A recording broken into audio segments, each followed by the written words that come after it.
Straits brings legal and business insights at the intersection of the shipping and energy sectors. This podcast series offers trends, developments, challenges and topics of interest from Reed Smith litigation, regulatory and finance lawyers across our network of global offices. If you have any questions about the topics discussed on this podcast, please do contact our speakers. Welcome to the Trading Straits podcast on global limitation developments with your host, Reed Smith Casualty lawyers Richard Gunn and James Scott. This podcast is a continuation of the presentations given recently by Richard and James in Japan, Tokyo, at the shipping seminar to the local market. I'm James Scott, and my section of the podcast is on the Hong Kong Final Court of Appeal judgment number 20 of 2003 on limitation of liability for indemnity claims for wreck removal. Richard will give a talk on his views on other matters in relation to Article 12 of the Limitation Convention, but I'll get started on my bit now. So in January 2019, Antia collided with another vessel called the Star Centurion, whilst the latter was anchored in Indonesian waters. Star Centurion became a total loss. The Indonesian Ministry of Transportation issued a wreck removal order to the owners of Star Centurion, requiring them to raise and remove the vessel and render her harmless. It was not disputed in this action that the collision was entirely the fault of the Antia. The owners of the Star Centurion commenced proceedings in Hong Kong, seeking an indemnity for the costs of complying with the Indonesian order. The owners of Antia commenced their own action in Hong Kong, seeking to establish a limitation fund under the 1976 Convention. Contrary to the presumptive position in England, the Hong Kong CFA concluded that the owners of Antia could not limit their liability. And before we turn to the reasons for that decision, let's cap the relevant articles of the Convention, and there's 4 of them as follows. Article 2.1a provides for limitation for losses consequential to the direct operation of the ship. Article 2.1d provides expressly that wreck removal expenses are limitable. Article 2.2 provides that indemnity claims for wreck removal expenses are limitable except for expenses arising from contract. And fourthly, Article 18.1 provides that contracting states may reserve the right to exclude Article 2.1d. The effect of exercising that right is that wreck removal expenses cannot be limited under Article 2.1d. So, with these articles in mind, let's talk now on how the courts in England and Hong Kong are likely to apply them. The first thing to say is that Article 2.1d does not apply in either England or in Hong Kong. This suggests that the courts in these two countries apply the 1976 Convention differently in relation to indemnity claims for wreck removal. Indeed, following the Hong Kong CFA judgment in the Star Centurion, this appears to be the case. So let's take a look at the position in England first. There is yet to be a directly applicable precedent in England, but many believe that the English courts would find that inter-party wreck removal claims fall within Article 2.1a, that is, that they are consequential on the operation of a ship and therefore limitable. It's clear, as a matter of English law, that consistent construction must be given to international conventions. In the Aegean Sea, Thomas J. referred to precedent whereby the Limitation Convention is to apply to all cases which can reasonably be brought within its language. And it's been suggested that the decision by the legislators in England not to bring Article 2.1d into force arises from the concern not to leave harbour authorities undercompensated. However, there is no evidence of any similar intention to prevent limitation for indemnity claims, as was established in the 1961 case of the Arabet No. 2. Further, under Article 3, the Limitation Convention excludes salvage costs when incurred directly with a salvor.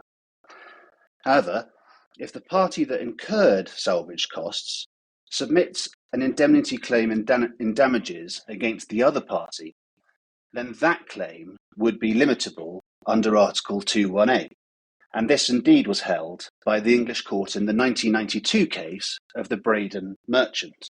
Commentators have therefore suggested that an English court would likely continue the Aribert approach and be willing to view rep removal costs in the same way.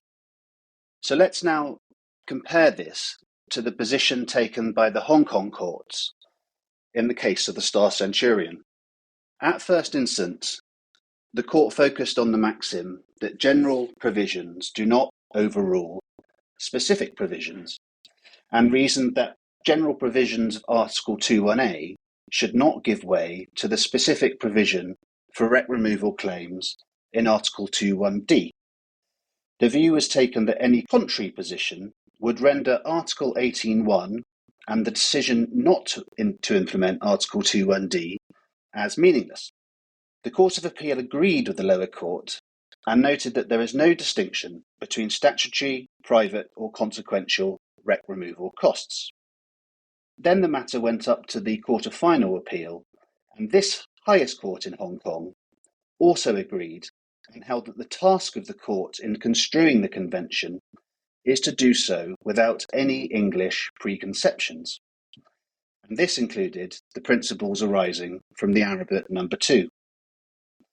As to the Braden merchant arguments, the Hong Kong CFA acknowledged that the case had been decided correctly.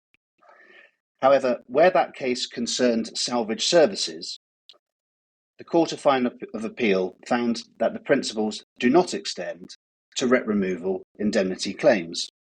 So in conclusion on this point, the Hong Kong CFA's judgment makes Hong Kong an attractive jurisdiction for parties seeking to recover rep removal costs that exceed limitation. It is not therefore inconceivable that the lower courts of some other convention contracting states might be inclined to follow the Hong Kong CFA judgment, and other courts may find it persuasive in general application. Nonetheless, in light of both English precedent and the general presumption to the opposite, it cannot be ruled out that the same question might be determined differently in other courts, and particularly in England. The English court might, for example, find that the Aegean Sea obliges it to interpret the convention so that all cases which can reasonably be brought within its language are so brought. The English court might also find less reason to distinguish between salvage expenses and rep removal expenses, and so not share the Hong Kong CFA's view on the Braden merchant. If the question arises before the English court, the CFA judgment in Hong Kong would nevertheless be a hurdle to overcome. As and when the English court has to consider the question, please look out for further updates on trading straits. And I'll now hand over to Richard for further views on limitation of liability. Thank you. Well, thanks, James. One of the things that we've been discussing in the past was the importance of the cases that you've just been referring to and what I'm going to talk about. And it's all about what's in and what's out of the fund. And that affects all interests, really: owners, charterers, cargo, hull, P&I, in fact, the entire industry. And the fund has become increasingly important at a time when it was thought that after the protocol was introduced that limitation issues would fall away. That turns out not to have been the case. And the reason for that is that if it's out, then that's an additional owner's liability. And if it's in, then obviously that reduces the owner's liability, but equally reduces the amount that other claimants can take from the fund. And that's why it covers all issues, really. Now, the point that I'm going to look at now is a point that arose from the MSC Flaminia case, which the listeners may recall was a fire on a container ship some years ago now. These cases take a long time to get through the courts. principally because one has to wait for GA to be dealt with and the complex issues relating to the size of claims and quantum. But when it does come through, there were some interesting points. Interesting for lawyers, and ultimately the outcomes are interesting for everybody. The particular case that struck me was the MSC for Mini, and I'll give the citation. That was 2022 EWHC 835, heard by Justice Baker. You'll be familiar with the facts, I'm sure, but the issues that arose in relation to certain claims was in this application by the owners to have a claim brought by one of the charterers that their action to enforce an arbitration award should be barred under Article 13 of the London Limitation Convention.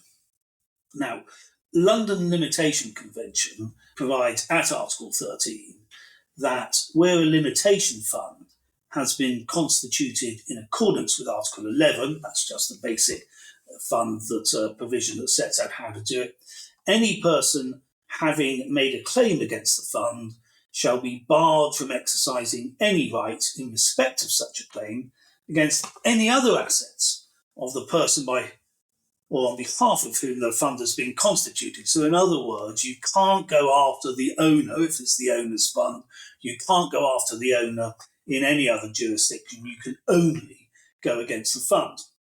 As I say, the charterers had an arbitration award, and it was contemplated that they would enforce against MSC, the subject of the particular case, in some other jurisdiction. And MSC then applied for an anti-suit injunction, restraining that party from doing so under Article 13. And it's quite a long judgment, to be fair, quite a difficult judgment if you're a non-English speaker. In fact, for many English speakers, they might find it difficult too. It's quite complex and requires a couple of readings to deal with issue estoppel and various other aspects. But the important point, there are two important points, I suppose. One is that the English court refused the application. They said no.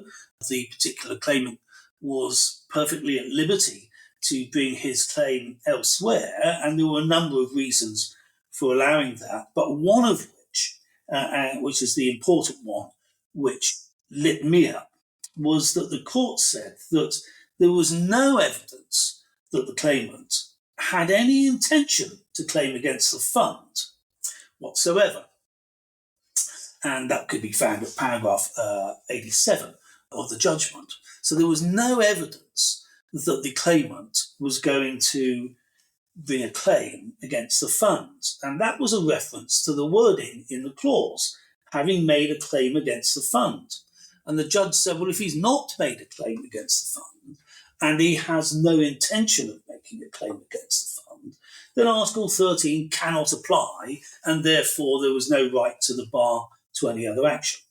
At the time, that was regarded as somewhat controversial, but on reflection, one can see that that seems right.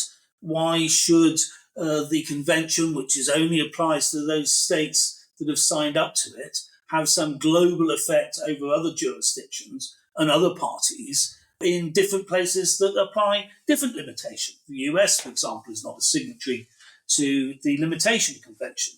Other countries are signatories to the Limitation Convention, but not the protocols or the subsequent uplifts.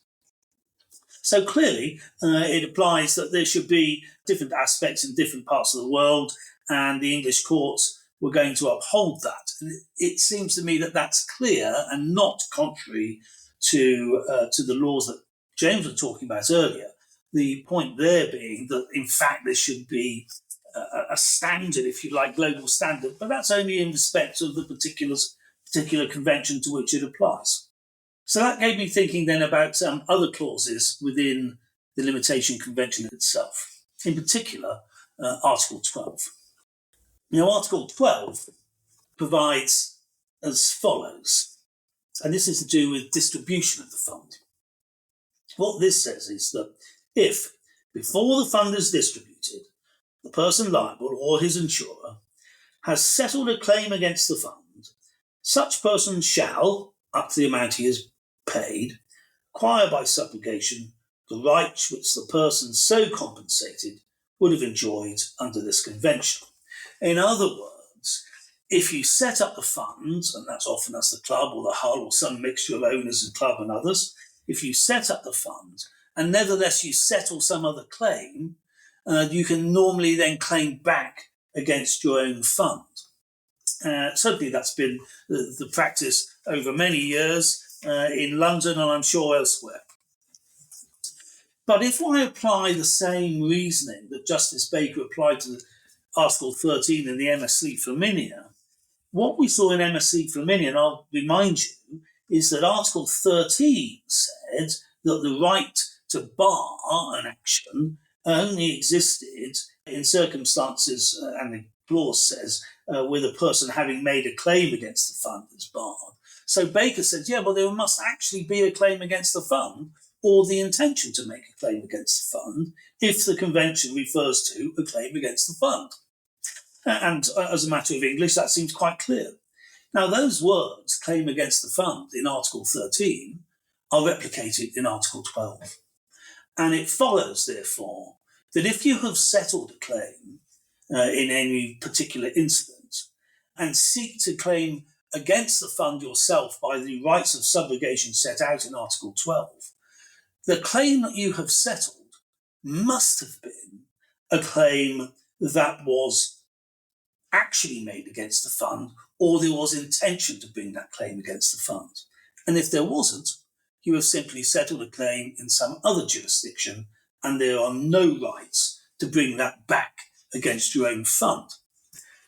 And remember, if you bring it back against your own fund, it diminishes the recovery of the other parties against the fund and actually allows you to claim your losses in respect of that settled claim are less. By contrast, if you can't bring it against the fund, it's a liability that sits probably with the P&I club and or the ship owner outside of the fund and allows a greater recovery for those people claiming against the fund. Now, this is my judgment. It's not an opinion, I suppose. I'm a judge. Well, I'm not a judge, of course. Of the meaning of those words. But nevertheless, it seems to follow. Now, just to bring that up to date, and where that might take us, in the case of the Ever Given, which is in front of the courts, the facts there, as people are very familiar with, ran aground in the Suez Canal on the 23rd of March 2021 and was refloated subsequently a week or so later. Long delays, nevertheless, in the canal with other vessels. And on the 3rd of July 2021, a limitation degree was granted in England by the Admiralty Registrar, and those proceedings continue. In that action, the fund is around $115 million, and there are claims being brought against it by numerous claimants, including several delay claims and some cargo claims, although they are limited. The majority of the claims tend to be delay claims for other vessels that are outside the canal or who could not get through because the canal was blocked for a serious length of time. Owners, having set up the limitation fund, have settled claims in the region of between $40 and $80 million. The precise amount is currently unclear, but a sizable proportion. And if those claims were outside of the fund, then it's highly likely that the claims against the fund would not reach limit. And that's important then for the claimants against the fund. It's also important procedurally in moving that action forward. Therefore, an application has been made in the English courts for this position on Article 12 to be determined, such that if in fact one applies that same reasoning as applies to Article 13, that would remove the issues of the owner's claims and, if successful, thereby increasing the recovery for the other claimants against the fund to a significant proportion. And the reason that it's thought that there might be some success in that is because the owners' claims that they have paid were to the Egyptian authorities, and it is quite clear, as was made clear by owners and indeed by the authorities, they had no intention of bringing a claim against the fund, and they have not brought a claim against the fund. If that's right, then it seems that the owners would not have settled a claim against the fund as is required by Article 12, and therefore they don't acquire the rights of subrogation set out there too. That's an important point, and tied in with James's points, as we've spoke about earlier there were some interesting developments in limitation law, having thought that there wouldn't be. That sort of brings me to the end. Thank you, everybody, for listening to this podcast in the Trading Straits series, and we hope to see you back or hear you back shortly. If you've got any questions in relating to this, then, of course, do feel free to get in touch with James or I or others in Reed Smith, as you might prefer. And we look forward, as I say, to seeing you again. Thank you. Trading Straits is a Reed Smith production. Our producer is Ali McArdle. For more information about Reed Smith's energy and natural resources or transportation practices, please email tradingstraits@reedsmith.com. You can find our podcast on Spotify, Apple, Google, Stitcher, and reedsmith.com, and our social media accounts at Reed Smith LLP on LinkedIn, Facebook, and Twitter. This podcast is provided for educational purposes. It does not constitute legal advice and is not intended to establish an attorney-client relationship, nor is it intended to suggest or establish standards of care applicable to particular lawyers in any given situation. Prior results do not guarantee a similar outcome. Any views, opinions, or comments made by any external guest speaker are not to be attributed to Reed Smith LLP or its individual lawyers. All rights reserved.